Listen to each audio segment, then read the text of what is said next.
Olá, queridos irmãos, sejam bem-vindos a mais um programa de Frente com o Marcinho. Peço que desde já deixe seu like, compartilhe todos os conteúdos de evangelização da comunidade e não deixe de deixar seu comentário. E hoje nós temos um convidado muito especial, é o nosso amigo professor Felipe Neri. Seja bem-vindo, professor. Uma alegria estar aqui pela primeira vez, não só aqui na comunidade, né, mas também em Campo Grande pela primeira vez. Então, espero que o nosso bate-papo seja para a maior glória de Deus, para o bem de todos. Que bom. Professor, quero agradecer, né, sua disponibilidade. Eu sei que você está um pouco cansado, teve uma viagem um pouco... E aqui em Campo Grande você já percebeu que é meio friozinho aqui, né? Você viu que... Ah, não, mas está agradável, está agradável. Realmente, vocês vão olhar, vão ver, nossa, mas professor tem uma cara péssima, né? Não, professor, dormi muito pouco, mas estão muito bem, graças a Deus. Muito bem cuidado por todos aqui também. Que isso. Professor, vamos lá. Você é natural de onde, professor? Nasci na cidade de São Vicente, Baixada Santista, litoral de São Paulo. Baixada Santista? Ali, ó. Fala pra mim, você é santista, digo assim, do time, você gosta de futebol, professor? Olha, eu já fui muito mais por dentro disso, né? E claro, praticamente quem nasce ali na região, eu me casei, fui morar em Santos, então, claro, sempre... gostando do Santos. Olha, né? Aí. Fico feliz. Viu, Leandrinho?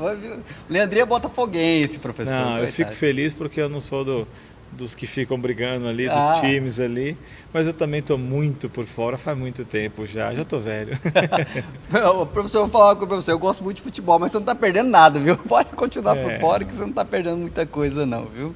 E a sua família foi sempre católica, professor? Como que foi, ou você que resolveu, como que foi essa caminhada? Olha, meus pais, eles, por uma série de circunstâncias, se afastaram da fé católica. Sim.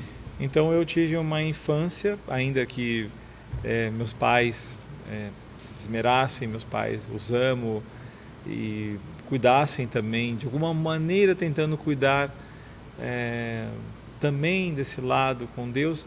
Mas não, eu não tive dentro do lar uma instrução e nem tampouco fora. Eu fui batizado aos 12 anos de idade. Né? Sim.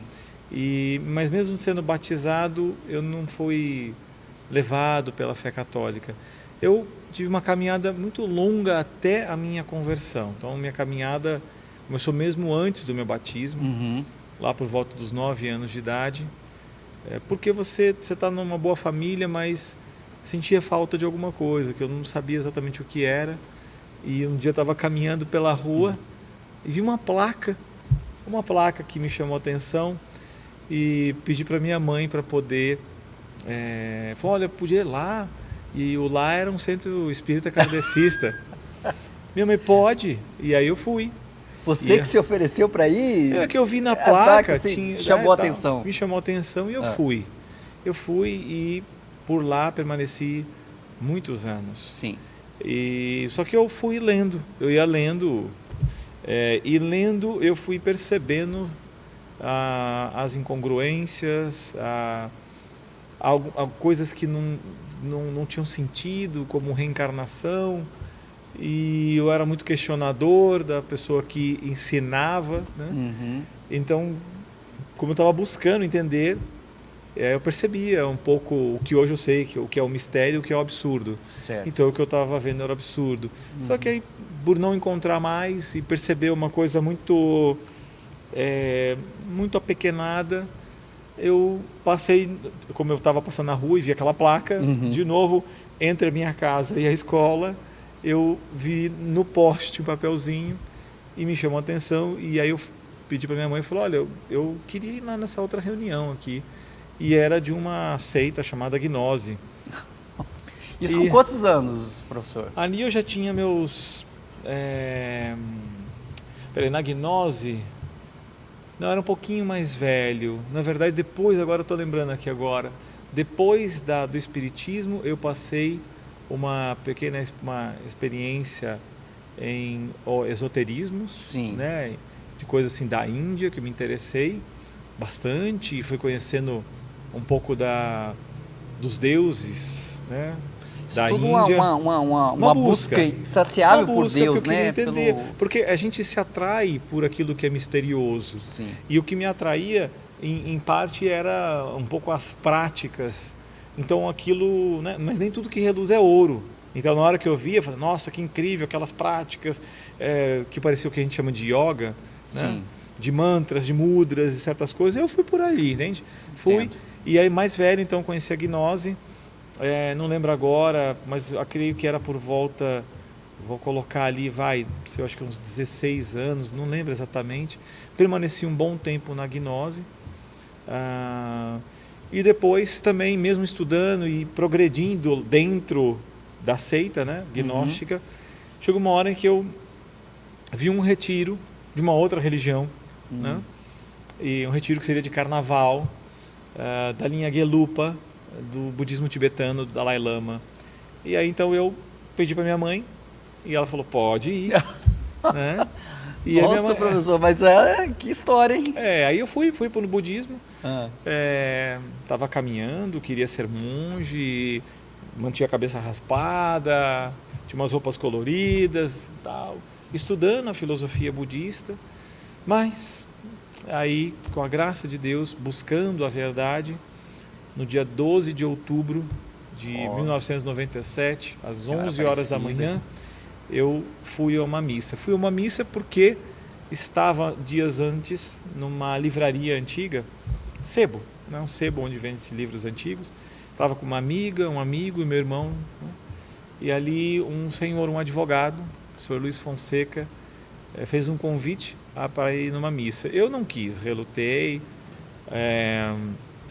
Meu amigo tocava violão, ficou interessado pelo fato de tinha lá um canto muito especial que estava dizendo para a minha amiga, que ela estava conversando com ele sobre literatura. Sim. E aí acabou acontecendo o convite, e aí todos, mesmo não sendo católicos, acabamos indo na missa. E aí nós 4 nos convertemos dentro da Santa Missa. Dentro da Santa Missa, dentro da Santa Missa, maravilha, né? hein?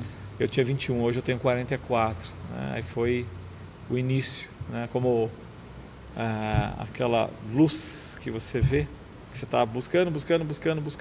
Então, por isso, a tua pergunta, né? Eu vinha de uma família católica que tinha abandonado a fé, né? Minha mãe permitia todas as experiências, né? E graças a Deus aconteceu a conversão. Comento isso não porque, então, por conta dessa experiência, alguém poderia dizer, puxa, que interessante, então, por conta de toda essa experiência, então você certamente deve ver a beleza de tudo isso. Eu diria que não. Eu diria que quando você está distante da luz e você encontra a luz, né? A alegria de ver a luz, né? Então, foi um caminho que Deus permitiu. Foi esse o caminho da minha vida. Sim. Mas, sem sombra de dúvida, a ausência da luz não me interessa mais. Que bom. Isso é interessante. Professor, teve essa experiência, eu posso dizer que foi um encontro pessoal com o próprio Jesus, que já foi na Santa Missa, e foi pelo que o senhor está me falando, foi uma experiência mística, assim, muito, talvez, não profunda naquele momento, mas um pouco mais para frente. Olha, eu tive minha mãe e meu pai sempre muito bondosos, mas eu diria para você que uma infância um pouco, minha mãe por conta dos trabalhos, por conta de tudo que ela fazia, então não é que nós éramos abandonados, tá bem, mas muitas coisas aconteciam que minha mãe não estava vendo, né? E a bondade da minha mãe, eu acredito que nos preservava de muitas coisas, né? Mas o que na missa vai ocorrer, pelo menos comigo, não digo pelos meus amigos ou pelo meu irmão, né? É que na missa, na hora da consagração, eu não ouvi e nem vi nada. Mas desde o momento em que o sacerdote subiu ao altar, a sua piedade que emanava do seu interior por todos os seus gestos, de tamanho amor, e na hora da consagração o que me chamou a atenção foi o olhar do padre para a Eucaristia, foi para o Nosso Senhor, E por um lampejo, em um instante, me veio assim à mente, eu falei assim, eu nunca vi alguém, um olhar assim, e nem da minha mãe para com meu pai, ninguém. E o olhar dele, que ele ficou um tempo longo na elevação, né? No ato da consagração.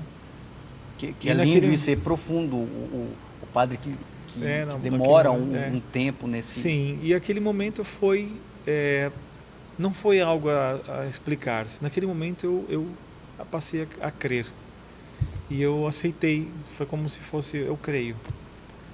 E tudo mudou naquele momento do olhar do sacerdote, né?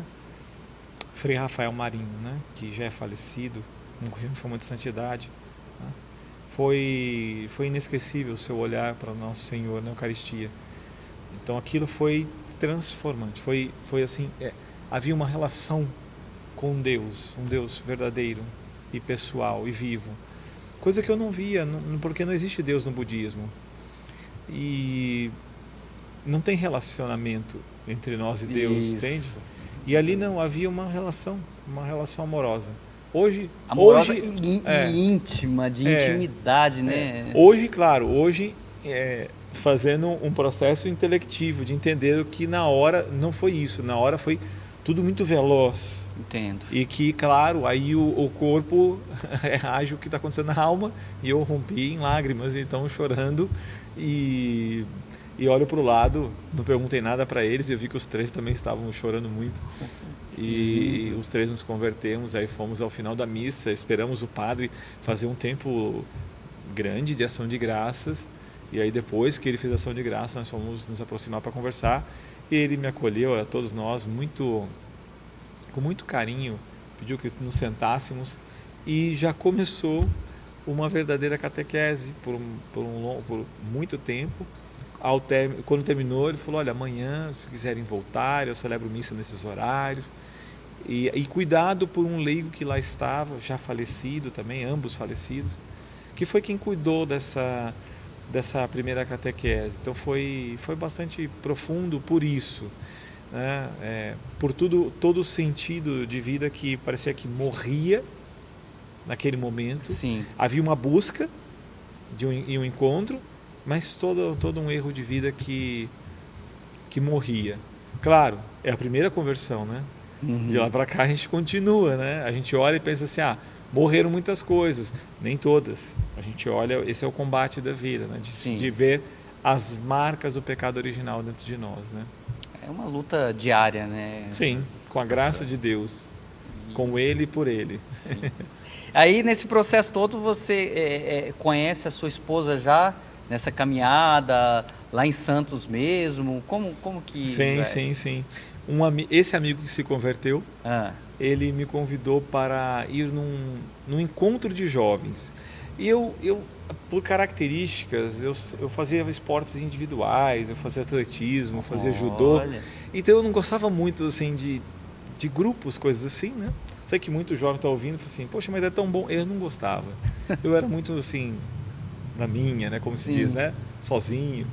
E ele chamou, eu não me interessei, mas ele falou, tem uma jovem que quer ser religiosa. E eu queria, depois de um certo tempo, eu queria ser padre. Então eu estava lá com aquele sacerdote, com esse sacerdote não, porque ele faleceu e ele me indicou o diretor espiritual dele. Um grande sacerdote esse, que passou a ser o meu diretor espiritual e que foi me guiando nesse caminho para, se fosse vontade de Deus, na época eu pensando, discernindo, ser um sacerdote. Então na hora eu falei, poxa, uma jovem quer ser freira, que maravilha. Fiquei feliz. E falei, então tá bom, vamos lá, né?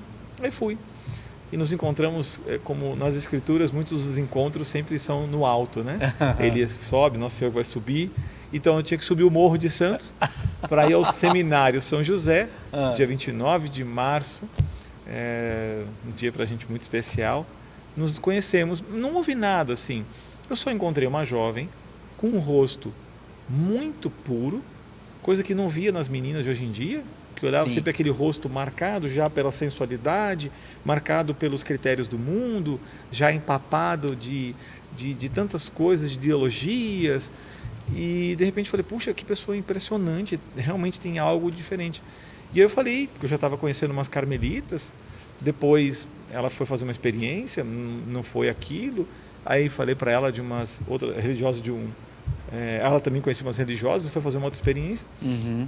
Mas aí, nesse tempo de amizade, nos encontrávamos para rezar o terço, o rosário, e participar de uma missa diária. Né? Uhum. Fazíamos a adoração na igreja em que eu me converti, porque lá era a adoração perpétua da diocese, a igreja Nossa Senhora do Carmo, a igreja, se não me falha a memória, de 1523.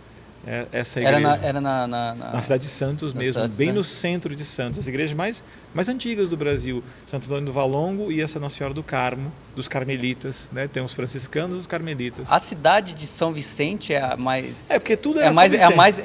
É a mais antiga do Brasil, não é? Aí depois de um certo tempo você tem toda a história, Santos, separação, São Vicente. E ali, que seria antes São Vicente, você tem Santos, né? Uhum. Essas grandes igrejas maravilhosas, né? Eu mesmo comia todos os dias ali, adoração perpétua, então o frei me permitia subir, bem alto o altar, então ficávamos, um ostensório grande, que é a adoração perpétua, né? Então eu ia lá para ficar limpando todas as coisas, cuidando da igreja. Foi um tempo maravilhoso, foi o tempo da minha amizade com ela, até o dia que foram as relíquias de Santa Teresinha na cidade de Santos. Então chegou a urna maravilhosa, né, com as relíquias da Teresinha, e eu estava cerimoniando a missa do bispo, era Dom Davi, né, estava ali, e ela estava no primeiro banco, assim, à direita, eu estava aqui, e eu pensei assim, falei, bom, eu nunca ganhei um pedaço de capim, né? Então eu falei, bom, falam tanto dessa novena das rosas, eu falei, tá bom, então assim, olha, Santa Teresinha, se eu ganhar uma rosa é para me casar com ela.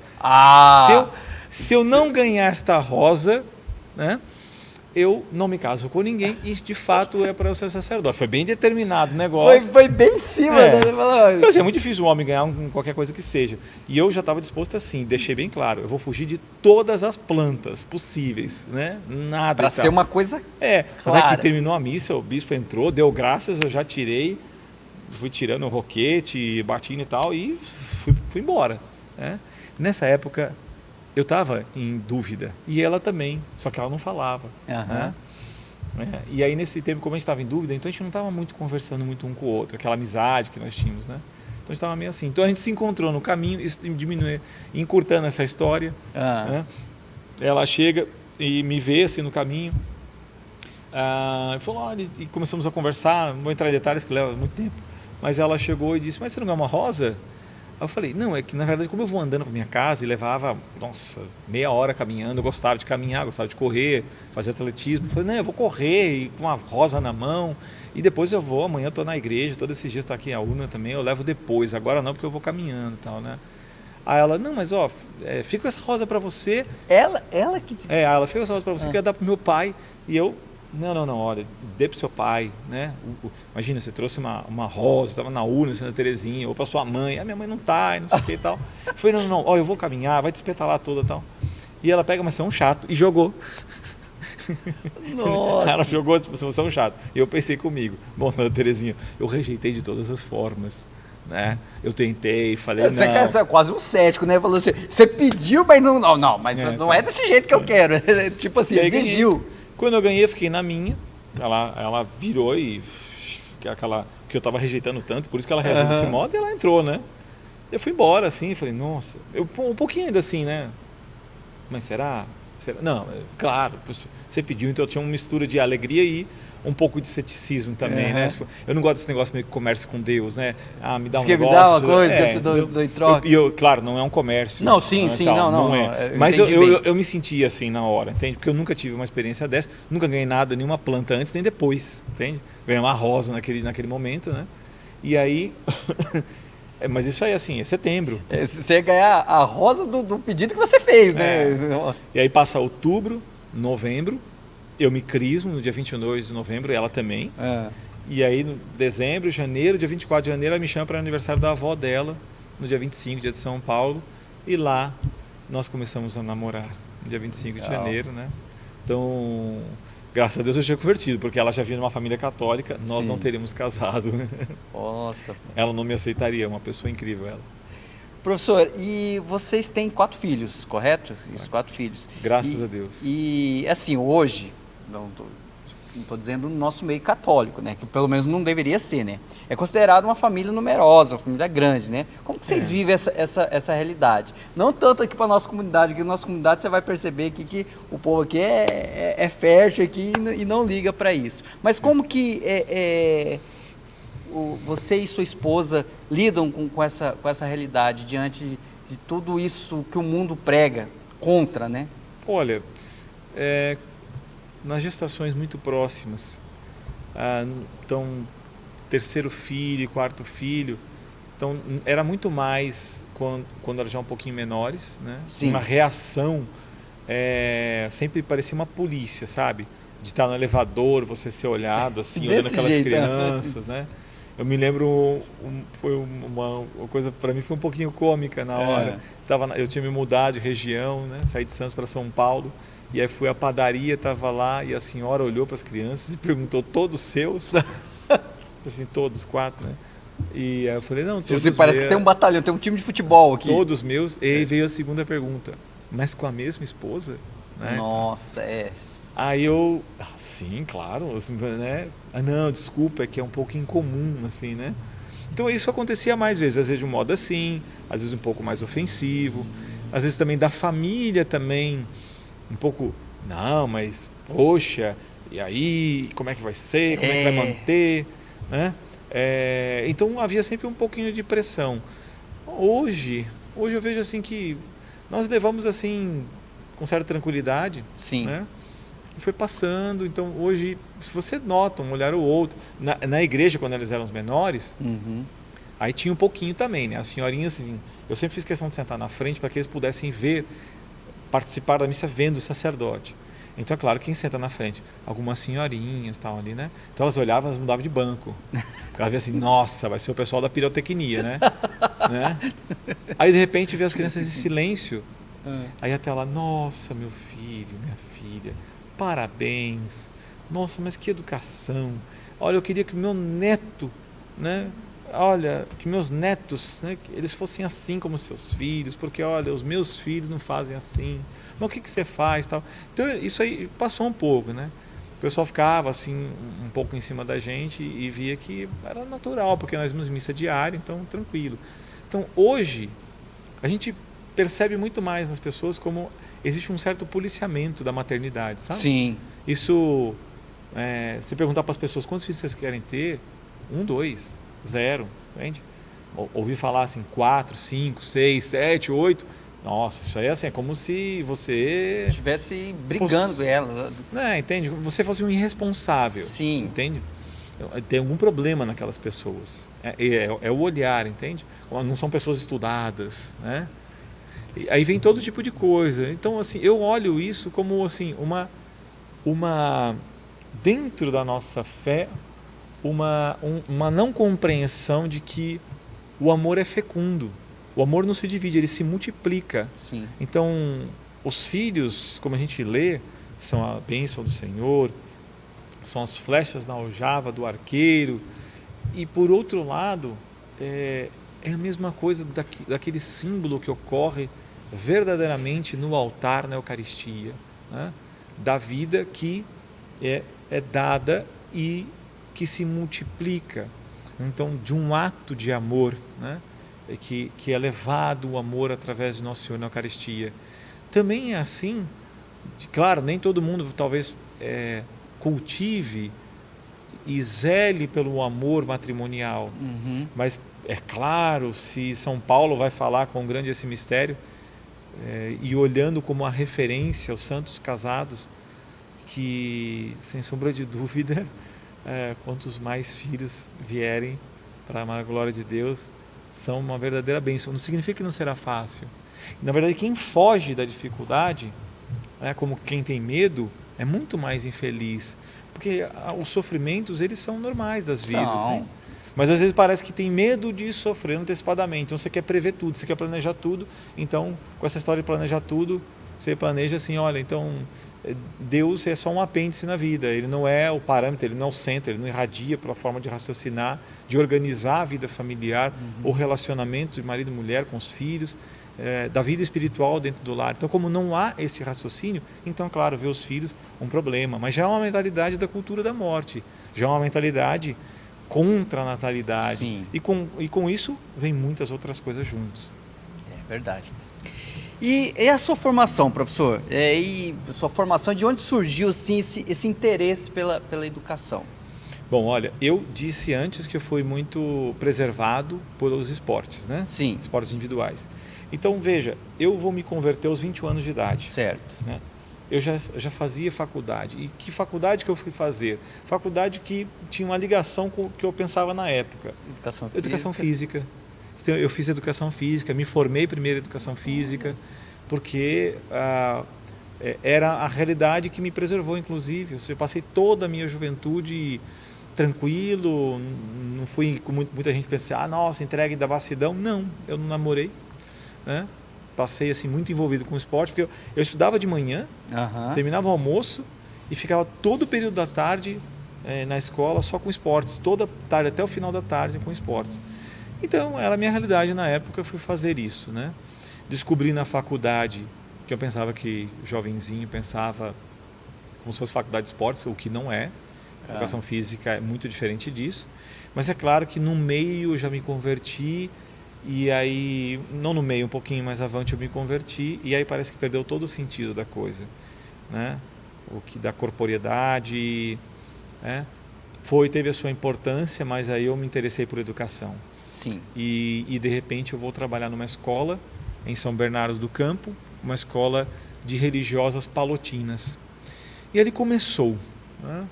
Eu comecei a me interessar, fui trabalhar numa escola católica, queria saber o que era educação católica, não tive uma resposta satisfatória e comecei a procurar nas obras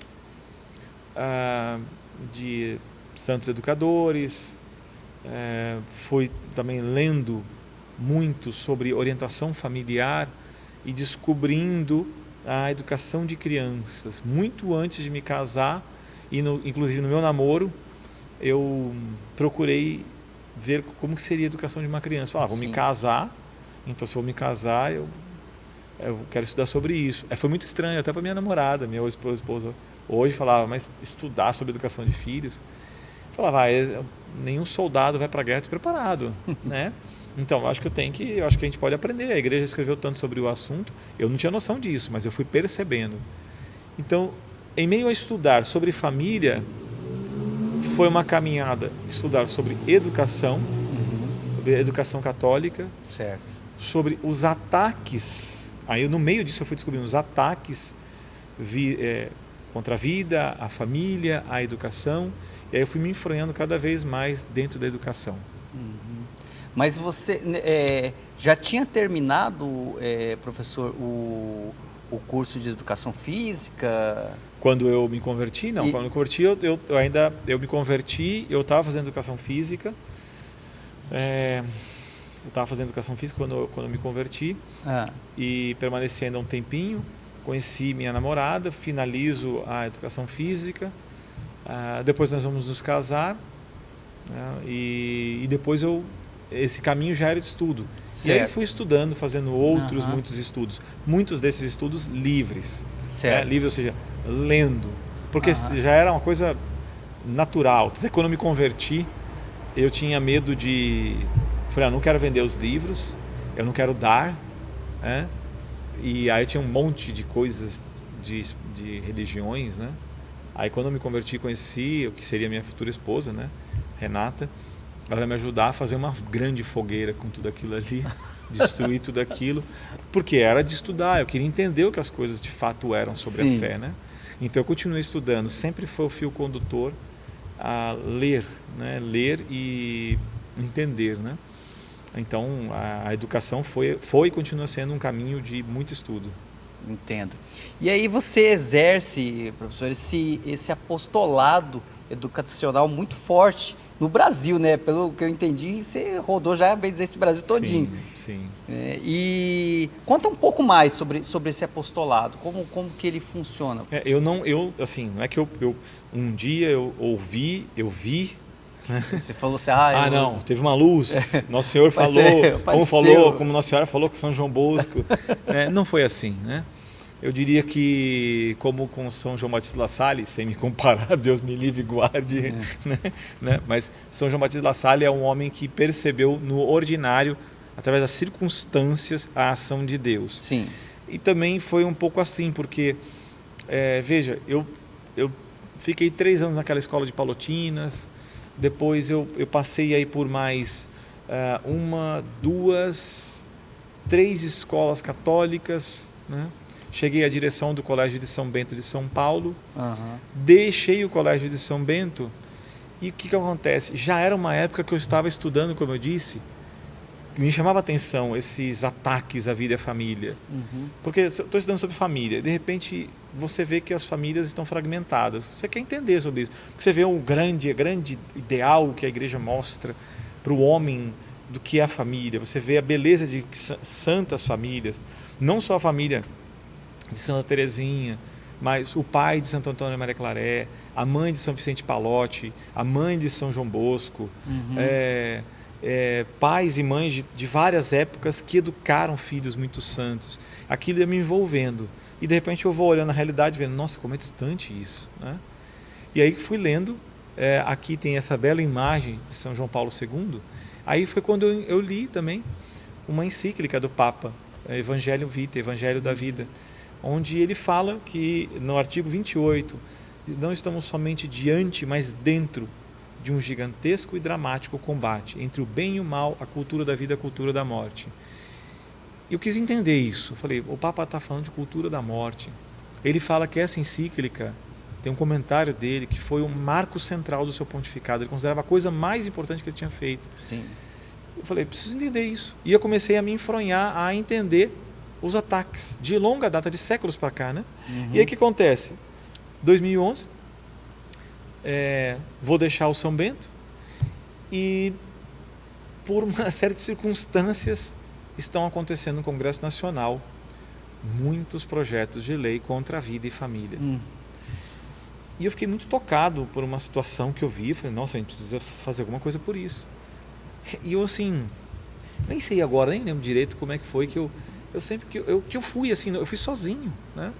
Eu fui para lá, entrei no congresso um pouco assim, sem saber o que fazer, o que falar, entender como é que funcionava aquilo, mas para falar para um deputado que, olha, aquele projeto tinha vários equívocos. E aquilo eu permaneci assim, de 2012 a 2015, mais ou menos, indo muito ao Congresso Nacional, viajando. Acabou se tornando uma coisa assim que encontrando muita gente que também estava com a mesma percepção de problemas que estava acontecendo ali.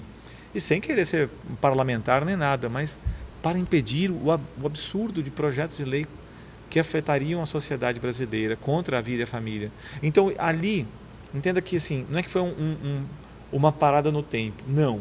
Foi todo aquele entendimento de problemas, de enfermidades sociais, sim, de causa eficiente, ou seja, de coisas que estavam fazendo para alterar a sociedade. Para quem está ouvindo isso aqui, jovem, de repente, pessoas falam, do que ele está falando? Olha, de grandes revoluções que batem a nossa porta de longa data, de relativismo, hedonismo, materialismo, que estão permeadas, inclusive na política. Então, aquilo vai até um momento em que, por que eu estou indo? Muito por causa do gênero. Que em 2009 eu fui começar aquela coisa de entender o gênero. Isso. Né? E aí assim, eu traduzi e publiquei um livro de um advogado, né, sobre gênero. Foi o primeiro livro no Brasil sobre o assunto. Mas eu ainda não tinha me enfranhado tanto. Só em 2013, quando bate a porta do Brasil... Você traduziu? Quer dizer que não tinha nenhum livro sobre ideologia de gênero no país. Nada. Não tinha nenhuma obra. Tinham obras silenciosas dos promotores de gênero, mas ninguém que comentasse e explicasse o erro disso. Então, ali 2010 para 2011 vai sair esse livro, Ideologia de Gênero, o Neototalitarismo e a Morte da Família. Tradução do autor, Dr. Jorge Scala, um argentino amigo, né? Sim. Mas assim, eu também não ia imaginar quanto a minha vida de repente poderia estar envolvida com aquilo. Quanto iria mudar, né? Totalmente, porque aí 2013, 2014, Plano Nacional, e viajando muito a Brasília, dormindo na casa de amigos, dormindo no seminário maior lá, Nossa Senhora de Fátima, ir no congresso para poder fazer um trabalho de conscientização. trabalho de esclarecimento dos parlamentares. Né? Não é um trabalho de, como alguns chamam de lobby. Não, porque lobby é uma coisa que você está um pouco enganando. Né? Esses movimentos fazem com os parlamentares. Certo. O nosso era, deputado, olha, isso aqui significa isso. Se for aprovado, olha o que vai acontecer, olha as consequências disso. Então isso foi feito abertamente, a gente indo. Pensavam que a gente era um grupo financiado. Foi não, nós somos católicos. A gente vem para cá ou com dinheiro do próprio bolso ou com a ajuda de amigos católicos. Dormimos na casa de católicos, comemos o que tem lá na hora e estamos aqui.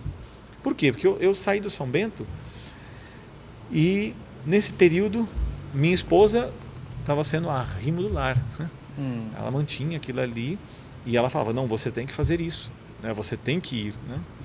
Então a gente teve que fazer toda uma organização do lar um pouquinho diferente para poder fazer isso. Né? Fazer esse apostolado inicialmente em defesa da família. Certo. Aí 2014 passa, 2015 uma loucura no Brasil, planos estaduais e municipais. Aí foram os 2 anos, 2015 e 2016, que eu vi muito pouco minha família, viajei muito. Você perguntou no início, falou, o senhor viajou bastante. Viajei muito, fiz centenas de cidades, eu ia para um estado e ficava 10 dias, 7 dias no estado, fazendo 3 cidades por dia. Grupos que me levavam para uma região, assim como aqui esse auditório grande, eu nem imaginava que 8 horas da manhã, chegando na cidade, no dia de semana, está lotado, 500, 700 pessoas. Eu falei, nossa, esse negócio é sério, o pessoal está entendendo no Brasil. Sim. E queria entender melhor. Então, aí aquilo vai ser a explosão do gênero, que vai ter um não retumbante, mas a gente percebe o seguinte, que não dá só para se defender, a gente tem que construir. E tudo aquilo que eu já estudava de educação católica, chega um momento em que o que deveria ser feito?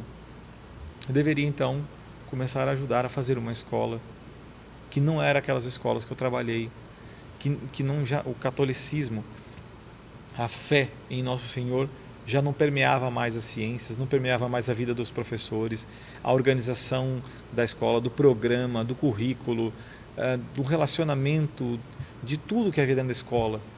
Via a escola assim como um espaço que está ali, mas sem a sua essência, sem a sua identidade. E aí começou um trabalho para poder fazer uma escola, para encontrar os professores. A gente abriu um curso e nesse curso vinha gente de tudo quanto é estado. E de repente a gente foi ver, começamos uma longa caminhada e hoje são muitos grupos que orientam para a abertura de escolas católicas. Então uma trajetória longa que eu estou resumindo muito. Professor, e assim, a gente sabe, vai ter vai ter vários jovens que vão estar assistindo esse programa, né? Sim.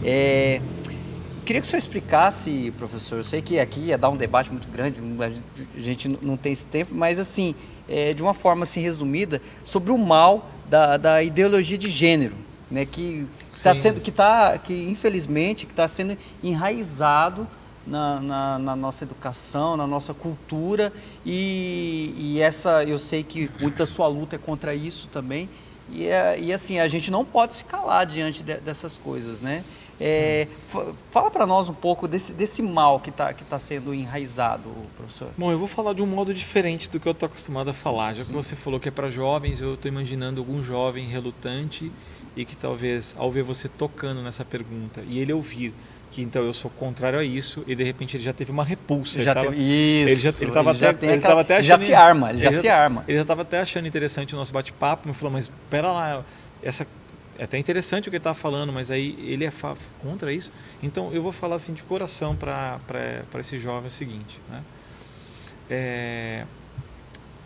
A gente já descobriu muitas vezes na nossa vida, não sei se você ou quem está me ouvindo aqui, alguma coisa que a gente já foi manipulado, né? Por exemplo, mensagens subliminares. Eu lembro quando eu era mais jovem, eu descobri assim, que às vezes tem um programa e tem uma mensagem subliminar, você quer te passar alguma coisa que você não está vendo em primeiro plano. Né? E eu sempre fui muito afetado desse negócio de manipular alguém, sabe? O ser humano é contra ser enganado, né? É tão terrível, de repente você está namorando com a pessoa e você ou casado com a pessoa e de repente descobre, você mama muito a pessoa e descobre que ela te traiu. A dor que é no coração, às vezes, de uma mulher quando ouve uma coisa como essa, né? Como eu já na família tive membros da família que passaram por uma traição. Então, o que eu fui descobrindo pela questão de gênero é que havia uma manipulação real, E como é que é essa manipulação?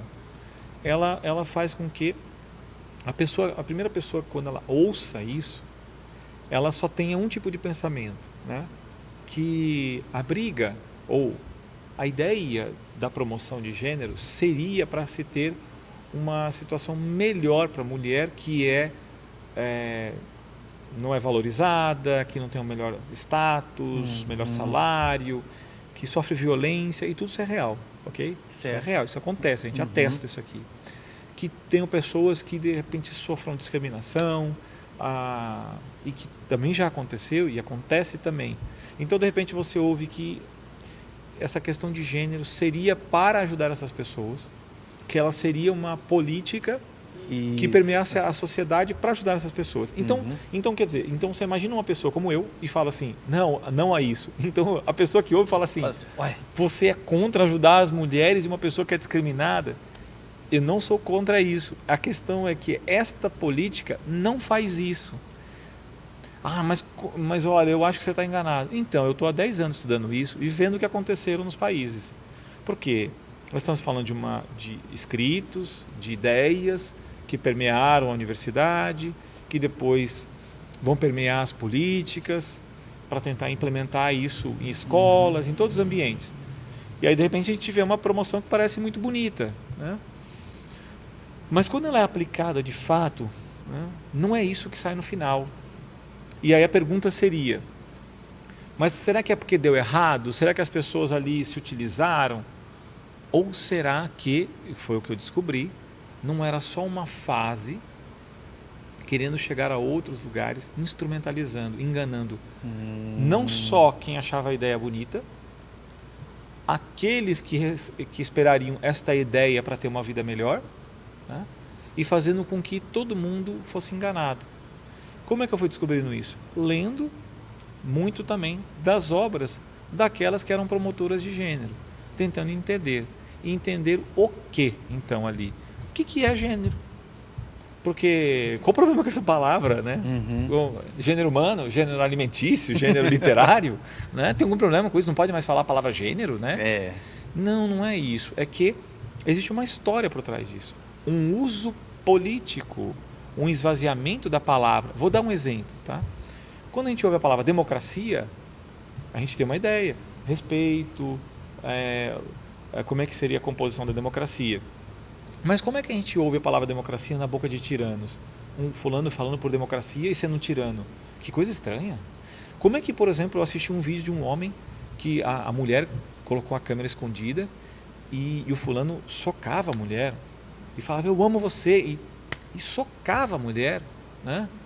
Uma coisa horrorosa aquele vídeo. O fulano devia ser preso, entende? Por uma coisa como aquela. E ele falava que amava. Como quem ama faz isso? Como quem ama, por exemplo, escraviza e tira a liberdade da pessoa?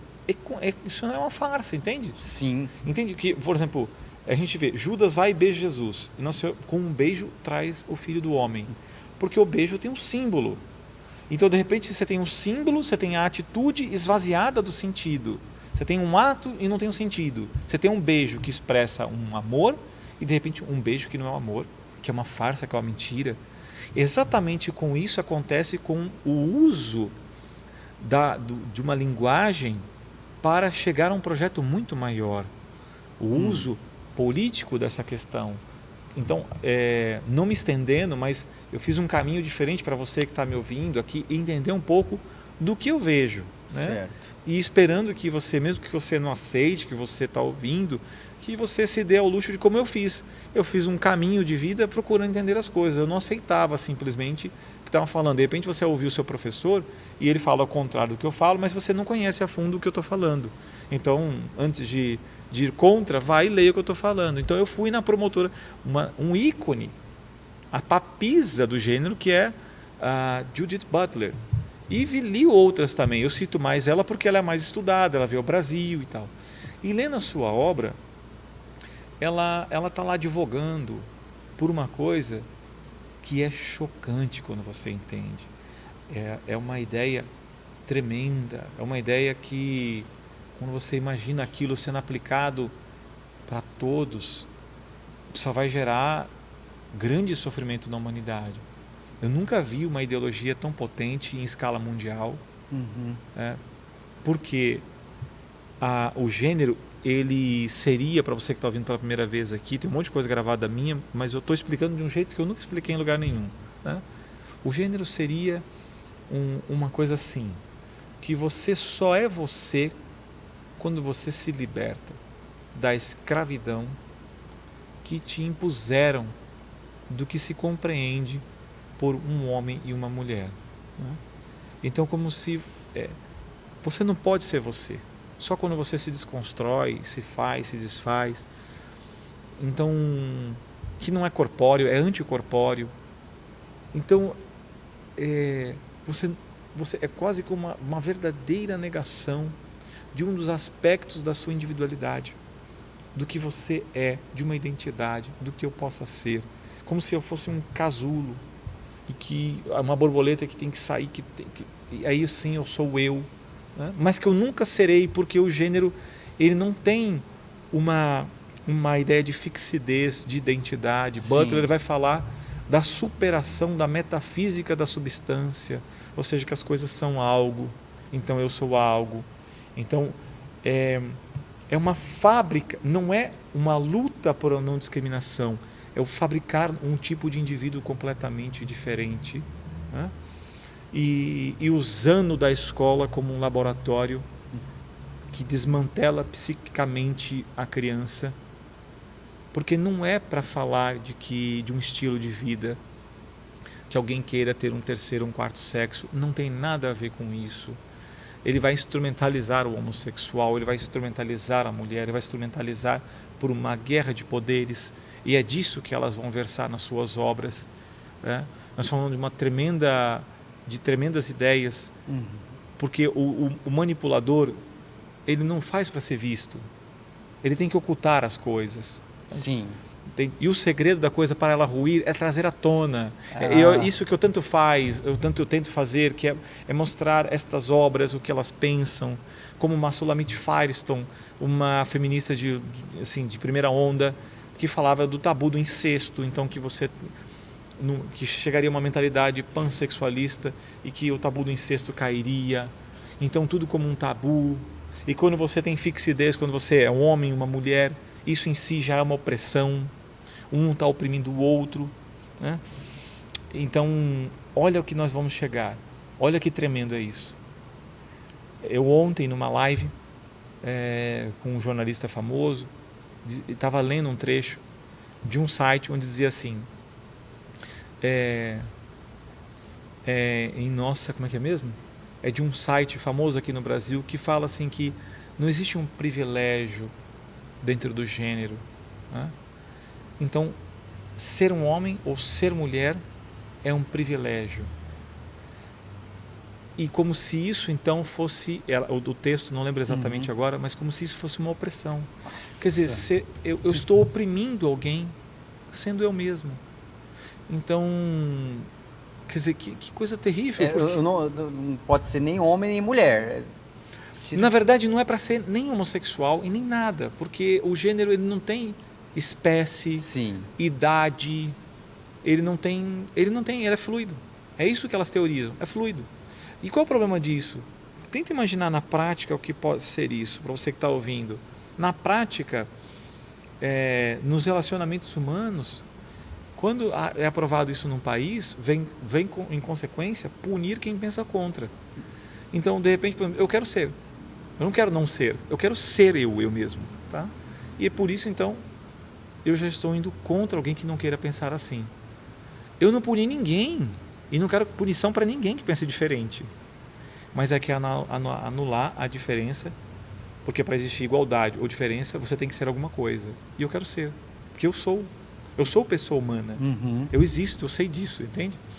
Ninguém precisa me falar uma realidade que eu estou constatando. Eu estou aqui, entende? Eu estou vendo as coisas, a realidade da luz, né, do que as coisas são, não são aparentes, não são narrativas. Né? Então, essa questão de gênero, ela me interessou porque eu vi como ela afetava muitos jovens, como eles enganam. E enganam e muito, e tem afetado demais os nossos jovens, né, professor? Eu sei que, claro, vai ter gente que não vai aceitar o que eu estou falando, Mas então eu te dou um exemplo, né? Quem está me ouvindo aqui, um exemplo. Um lutador de UFC chamado Fallon Fox, né? Se você nunca viu nada que eu já falei na internet, eu poderia ter muitos exemplos, mas eu vou dar um só, tá ok? Se era para defender mulheres, veja, esse homem, Fallon Fox, lutador de artes marciais mistas, pediu ao UFC o direito de lutar contra mulheres. O UFC concedeu, né? Aí veio a campeã mundial na época, famosa, Ronda Rousey, e se nega, fala de jeito nenhum, ele é um homem. Apareceu um homem, peso pesado, Mitrione, e teve a coragem publicamente de falar o quê? Não, pera lá, é um homem, vai bater em mulheres. E aí ele foi punido por isso, né? Tomou lá o chamado gancho por um certo tempo, né? E a discussão continuou, mas o fato é que ele foi lutar. Ele lutou com uma mulher chamada Tamika Brents. Ela deu uma entrevista depois, está na internet, você pode encontrar facilmente colocando o nome dela, né? Ela foi espancada. 7 pontos no crânio. Ah, mas o UFC é violento. Bom, mas é violento, mas é um homem batendo na mulher. Porque as fibras musculares, a composição óssea, tudo aquilo que forma a identidade também biológica da pessoa, tem sua força em si, entende? E acontece que ela dá uma descrição que ela fala, no clinch eu não consegui fazer nada, quando os lutadores estão agarrados, né? Eu não consegui fazer nada. Exato, ela foi espancada. E nenhum movimento pró-gênero defendeu a mulher que foi espancada. Entende? A mulher ali perdeu. E a mulher sempre vai perder com essa ideia. Ela deve ser defendida, com toda certeza, entende? Mas para ela ser defendida, ela tem que existir. Entende? Aí de repente você vê como uma coisa que a mulher, como é que tem uma feminista que fala sempre assim, né? Que Berenice Bento, ela diz, mulher não existe. Isso tem na internet, tem um vídeo dela, ela falando abertamente numa entrevista, mulher não existe, a gente sabe que ela não existe, que é um símbolo autoritário, e que a gente utiliza desse símbolo para avançar uma agenda de poder. Com todas as palavras ela diz isso, entende? Sim. Ela é até muito contra fazer isso, enganar as mulheres em prol de chegar a essa agenda. Ela é mais radical, ela não quer que engane, ela quer que fale claramente que você não existe. Não? São movimentos diferentes dentro do feminismo, né? São dois movimentos. Então, para quem está ouvindo, o que eu defendi e sempre defendo? Que sejamos livres. Inclusive livres para poder a pessoa decidir da maneira como ela quiser. Por que quer se fazer uma política para todo mundo e se colocar todo mundo baixo uma única ideia? Entende? Impor para nós, né? Não pode desrespeitar a pessoa, mas também não pode colocar uma violência como essa para todo mundo, dizendo que sairia um bem, sendo que não sai um bem no final. Sim. Né? Então, quer dizer, isso daqui é uma tremenda de uma ideologia, desconstrói a realidade. Eu sou uma pessoa, entende? Daqui a pouco vão falar que não. Eu mesmo hoje eu baixei um vídeo e eu vou colocar no meu Instagram para o pessoal poder ver. Uns jovens norte-americanos fizeram um vídeo sensacional, né, para poder mostrar na linguagem de um jovem essas desconstruções todas que nós passamos. Que legal. Né? O pessoal entendeu o que está por trás disso tudo. Você vai deixar no seu Insta? Eu vou colocar para o pessoal poder ver. Já deixa o meu Instagram é Prof. Felipe, Prof de professor, Felipe Neri, o Neri é com Y, né? Então entrando no Instagram você vai ver um monte de vídeos sobre isso. O Leandrinho depois vai colocar para nós aqui embaixo também. Maravilha. É só para ajudar as pessoas a verem a verdade sobre isso. Não, mas ficou bem claro, professor. Obrigado pela explicação. Professor, tinha muito mais perguntas para fazer, mas o tempo aqui é meio curto, né? Eu gostaria, sim, primeiramente, agradecer você, professor, pela sua disponibilidade mais uma vez, né? Porque a gente sabe que não é fácil você estar vindo de outros lugares e deixar a família e exercer essa função, esse apostolado de falar das coisas de Deus, daquilo que é o projeto do nosso Senhor para nós, é lindo e gratificante. Gostaria que você deixasse uma palavra para nós, diante desse cenário que a gente está vivendo, de tantas dificuldades, principalmente no nosso país. Deixa uma palavra de ânimo aí para nós, professor. Bom, eu termino dizendo o seguinte, poderia falar tantas coisas, então eu vou dizer uma. Né? O coração de uma pessoa pode estar preso a este mundo. Né? Santo Agostinho vai, na carta à proba, interpretar uma passagem de São Paulo, onde ele fala: a verdadeira viúva desolada, que colocou sua esperança no Senhor e persevera dia e noite em oração.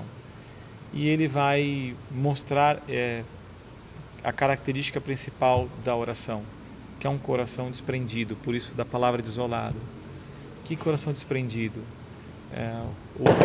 Sem que a gente perceba, através do mundo que nos rodeia, nós sofremos a influência de tudo que nos rodeia, né? Nós somos boa parte disso, dos nossos pais, dos nossos professores, dos parentes, dos amigos, dos conhecidos, do mundo que nos rodeia, da sociedade que nos rodeia, né? O problema é que, né, o nosso coração não pode estar preso. E como é que a gente pode proteger este coração? Esse coração ele precisa de critérios verdadeiros. Então, como que dissesse, existem dois critérios, né? Dois critérios, né?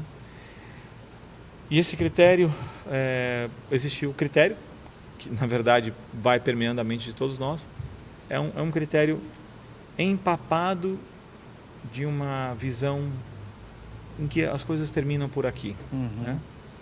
Então a gente fica preso nos desejos, desejando coisas, desejando status, desejando prazeres e sempre percebendo uma certa insuficiência, sempre percebendo que falta alguma coisa, né? E esse faltar alguma coisa, vai dizer Santo Antônio Maria Zaccaria, é quase como uma graça para o homem perceber onde ele tem que colocar a sua satisfação. E dali ele vê o critério que ele deveria ter, que o grande Santo Agostinho vai falar. Deus nos quer continentes, porque a continência ela é um fruto que nos preserva de ter um coração como que preso a este mundo, aos critérios deste mundo. Então a continência, esta moderação, o homem ele é feito para a moderação, ele não é feito para os exageros. Nós não somos assim. O exagero na comida nos faz mal, o exagero em qualquer coisa faz mal, e um dos males é ficar preso, né? Então o grande Santo Agostinho vai falar que a continência é esse dom que não permite que nos afeiçoemos ao mundo, porque nós não fomos feitos para este mundo. E o mundo nos rodeia. Então, como não ficar preso a ele? Aprofundar os mandamentos da lei de Deus, porque quem ama a Deus guarda seus mandamentos. E a gente fica com uma catequese muito, muito pueril, muito superficial do que são os mandamentos. Então, um bem que você faria para você mesmo seria, através de grandes autores que a Igreja nos deixa, né, buscar ver se de repente nós não somos omissos, negligentes na nossa vida de aprofundamento do nosso relacionamento com Deus, né? E esse relacionamento via verdades eternas e via os mandamentos do Senhor, né? Então, eu diria, aqui nós vamos encontrar muitas alegrias, né? Os mandamentos são a linha limítrofe entre a infelicidade e a felicidade. Eles não são castrações, pelo contrário, eles são a libertação do mundo, né? Do que a gente já vai fazer um coração aspire, e não só aspire por algo maravilhoso, mas ele viva com um olhar sobrenatural pelas realidades. Encontrar a verdadeira alegria escondida, profundamente profunda, né, na vida que os mandamentos podem dar, né? Não é que eles são o fim, eles são a primeira fase da vida. Nós somos feitos para algo mais alto, fomos feitos para o alto. Então, e o mundo quer nos manter materializados, achatados, sem olharmos, né? Então termino dizendo, bem-aventurados os puros, porque verão a Deus. Nós precisamos purificar o nosso coração, os mandamentos são esse caminho. Amém. Mais uma vez, obrigado, professor, pelas suas palavras, tá? E você que nos assiste, querido irmão, não deixe de contribuir com a nossa comunidade, nós precisamos de mais da sua ajuda, você que já é sócio. Pedimos para que você que ainda não é sócio, entre em contato conosco, se torne um sócio da comunidade Boa Nova. Muito obrigado por você ter assistido não só esse vídeo, mas outros vídeos. E até o próximo programa, se Deus quiser. Fique na paz.